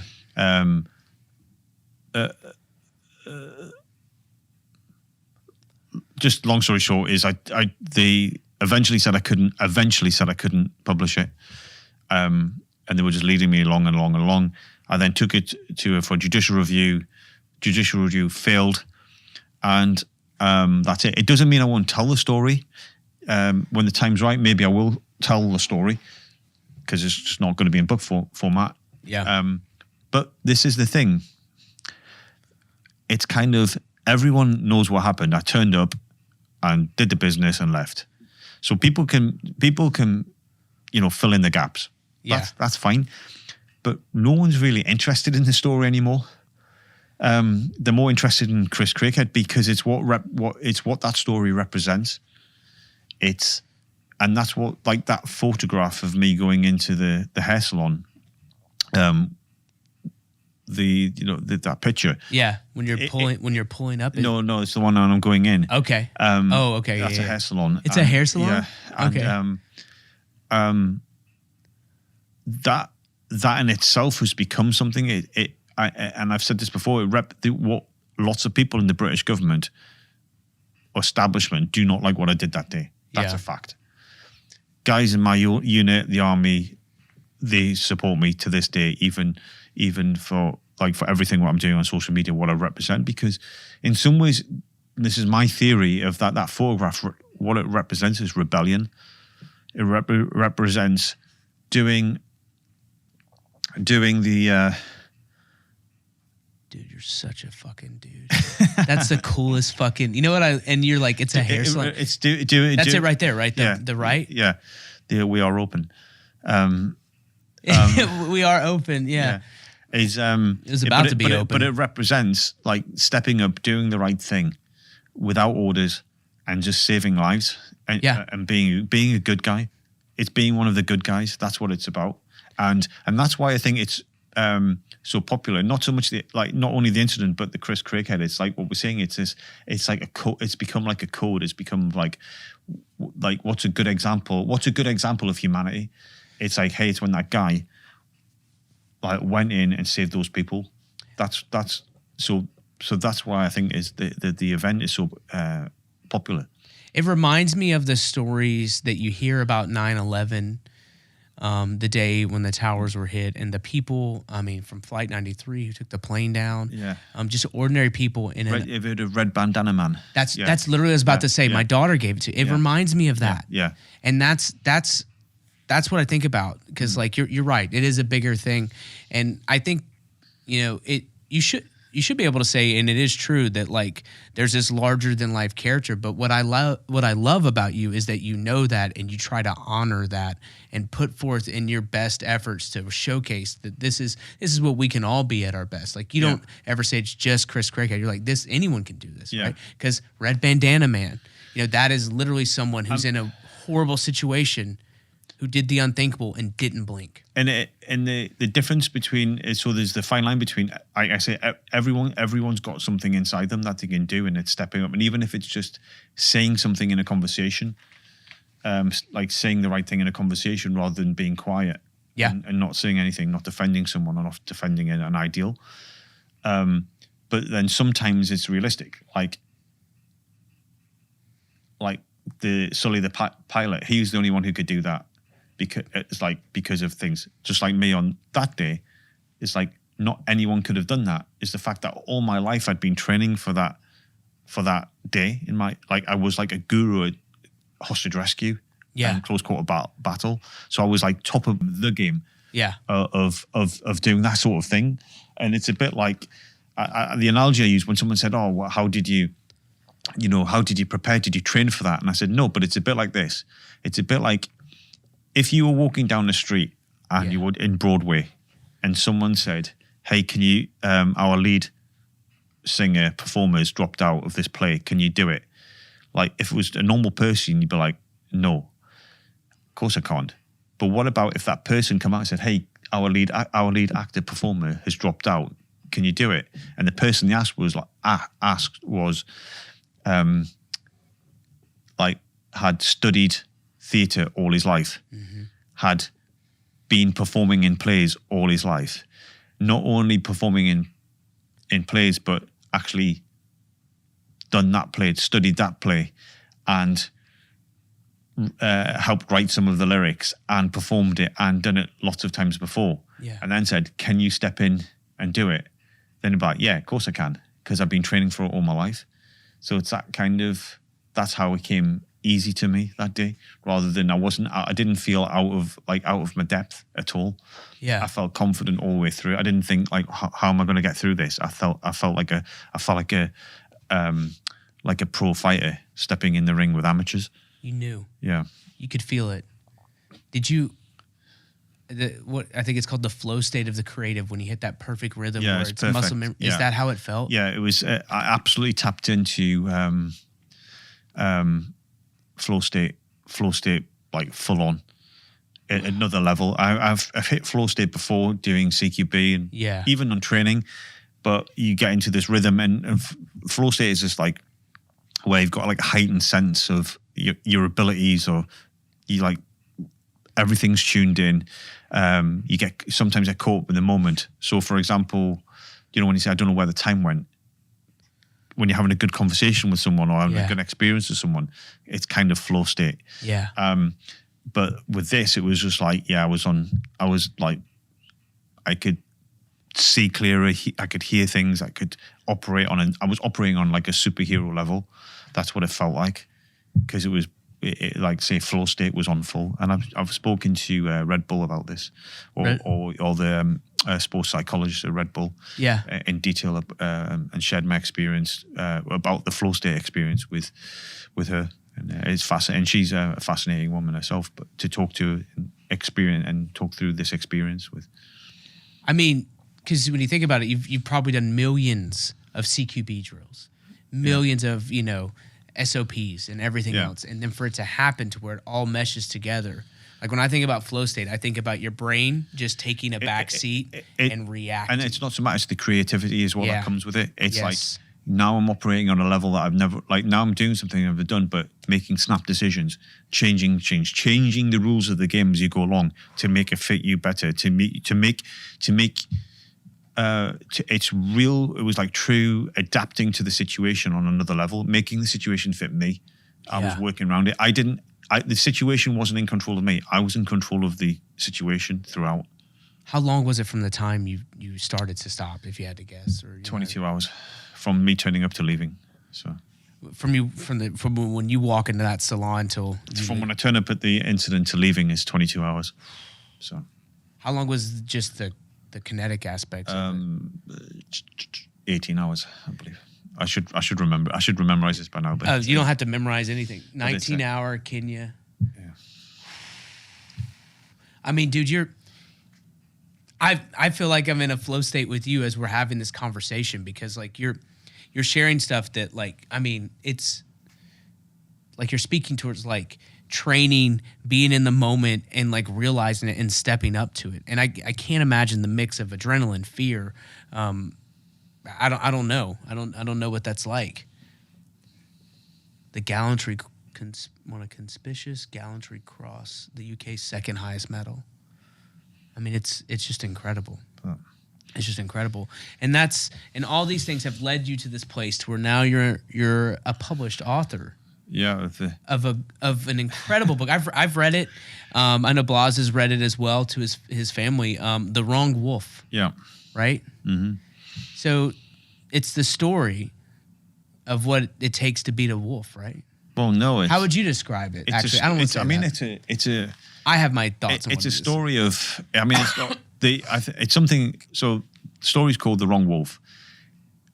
The most simple description of it is it's about a wolf that becomes a sheepdog. Yes. But I'm really proud of how it happened. It came to me just came to me. I was listening to Jim Caviezel talk to Sean Ryan. Okay. And Sean Ryan said, "Oh, we need more sheepdogs." And Jim Caviezel is the actor who he's a great actor, but of note, he played Jesus in The Passion. Yeah. And but he was talking about is it the song? Is it the Song of Freedom or the Sound of Freedom? The Sound of Freedom. That was the movie he had just been. I've seen the movie, and it's a great movie. But that's what he's like pushing. And as soon as I never had any intention of writing a children's book. Mm-hmm. And this story didn't live in my head. He said it, and then all of a sudden, like a data transmission, this story just came to me. And it was so powerful that I just stopped doing what I was doing and went home and started writing notes down. Phoned up my good friend, Matt Klein, who's a NYPD. He's retired now, NYPD artist and detective. And said, "Hey, I've got this idea for a children's book." And even then I just said, it just came out, a children's book. Mm-hmm. Can you draw these images? And by the next day I had all the images, as in my mind. I knew what they all were. And not only did I know what they all were, I never changed them. So on the second day, 24 hours later, I'm like, picture number 1, pack of wolves in the mountains howling at the moon. Yeah. Picture 2, wrong wolf as a cub, sat next to here, which is the female wolf, and with the alpha in the background. Picture, and none of them changed. Yeah. And when Matt did all the pictures, I said to him that the strangest thing is that they're exactly how I see them. I didn't say, "Can you change this? Can you change that?" They were exactly how I imagine them as well. So it's a good and the thing that's what I really like about the book is that it's not exclusive to me. It's not like it is metaphorical. Yeah. And but it's not exclusive to me. And I think that nearly any human being would probably, as an adult, would read it and go, that is related to me, or I can relate to this. I can see that. Yeah, I love it. I read it first time by myself, and then I've read it with my kids. Like I think we get too wrapped around the axle sometimes with creative stuff of how like deep and meaningful it has to be, or like what that looks like. But like that's a perfect story, it's a perfect story, right? And the metaphor is very clear. And I love that it came to you through this transmission. Yeah. Right. And I always say this when I'm in the gym, that's my best creative ideas just because my head's not focused on stuff. And I think that's a little bit more of that flow state stuff we've been talking about, you know. It's incredible. It's absolutely incredible. And I love Matt. Everything he does is so good. I love his shirts.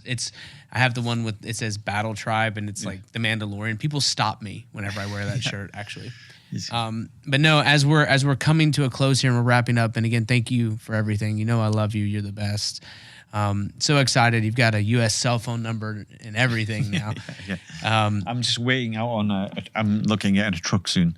Yeah? So yeah, I'm going to get my that's my next endeavor. I'm going to buy a truck. Yeah. You're really going full Texas. Yeah. You should just start telling people, like, we're like, where are you born? You're like, Austin or like Dallas. Just give them a Texas town. They'll be like, okay. But what is, you know, all the things you've done, all the things you know, every experience you have, what, if you could have someone take away something from this time or your story, what would you want them to take away? What would you want them to like know? Anything? Any thoughts at all? I think I know it sounds very cliched, or it's just like life's so strange. You can never predict it, humanize it, whatever you think. It just changes. You know, you might be lonely and then you might meet the love of your life the next day. You might be in top health and then you have an accident and you're paralyzed. Like it's like this kind of weird thing. Like life is so unpredictable. I mean, they're dramatic examples, but it's like it could just be you're feeling sad one day and the next day you're not sad. Yeah. It's life changes so often. For so many, and it's so easy to change. And I think for those who are struggling, is it will change, and it will change even faster if you're open to change as well. Yeah, that's the other thing, is you've got to be open to it. Yeah, you have to be open to it, right? And I like how you say life does change, and you never know. I mean, I could have never ever imagined where my life is, or that I would be in this place with you, with Blas, or doing the things I'm doing now. And I'm truly grateful for it, and I'm truly grateful for you and our relationship and everything that you've done for so many people. And thank you so much for joining me here today. Thanks. I appreciate Thanks it. for having me on. Yeah, again. Hey, second time's a charm. But if we actually see this, because no, you'll see it. This will work. I promise you're gonna love it, dude. Thank you so much, and catch you on the next episode.